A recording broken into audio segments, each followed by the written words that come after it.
Assalamualaikum warahmatullahi wabarakatuh. Saudara ulun mandung penonton YouTube Cik Media House, bahwa yang berbahagianya luntuan dalam sebuah ruangan yaitu di UIN Araniri, Fakultas Syariah dan Hukum.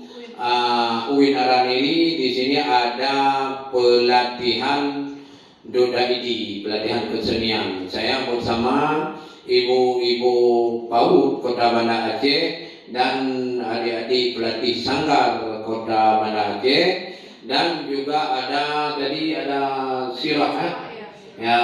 Jadi ini semuanya juga ada dari Aceh Flexi School, dan juga saya mewakili semua grup Seung Samlako di semua wilayah.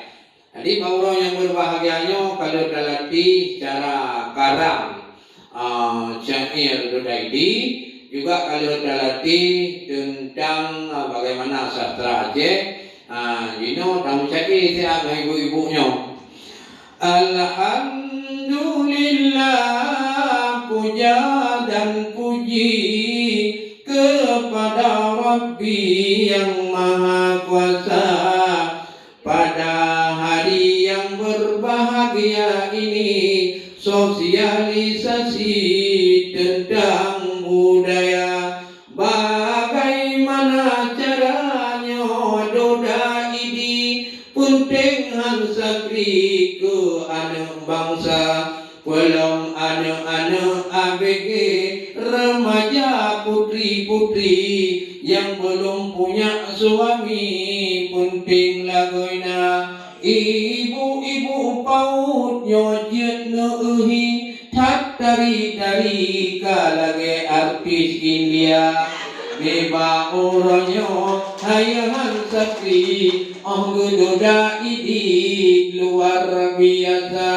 Menancip dari Aceh Flexi School hayahan sakti, ada Ibu Esti Cantik Yelida bersama anak-anak. Pada hari ini gembira kami dengan kaum wanita.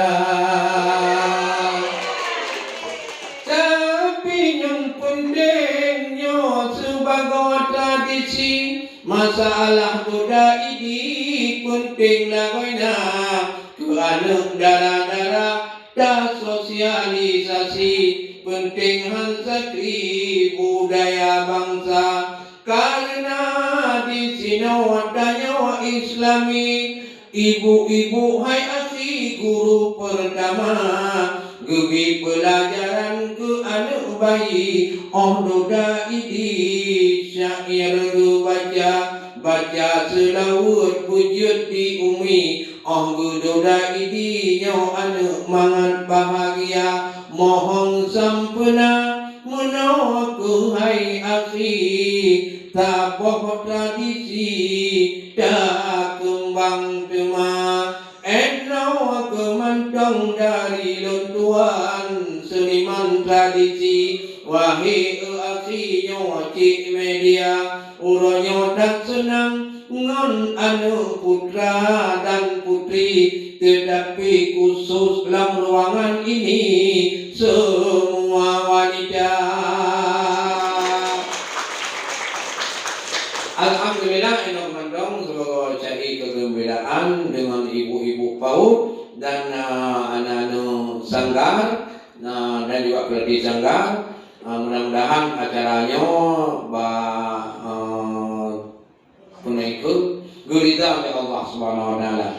Terima kasih saya kepada Disput Park Aceh, kepada semua panitia yang sudah mendukung suksesnya acara ini. Aki haba dari ulun-tuan nyengkot dicok nyengruk nembok bek gado kira mila.